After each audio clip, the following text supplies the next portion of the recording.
गाँ को पशि आसिला एक विराटकाय दंताहाती। पर किछि लोकंकर घर भांगिथिबा बेले ताको घौड़ाइबा पई ग्रामवासी माने होइथिले नाकेदम।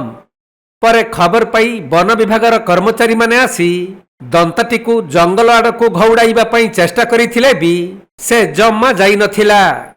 एपरिकी विभिन्न प्रकार शब्द और ग्रामवासी माने पाटितुंड करिथिबा बेले गोटिए स्थान रे छिड़ा होई रहिथिला दंताटी। तेणु राति सारा हाथी निकटरे वन विभागर कर्मचारी माने जगी रही जंगल पटको घौड़ाइबा पई चेष्टा करिथिले। एपरी दृश्य देखिबाकु मिलिथिला सुंदरगढ़ जिला हेमगिर रेंज कोडबाहाल निकटरे। तबे ग्रामवासी को सतर्क रहिबा पई वन विभागर कर्मचारी माने दैछंती परामर्श।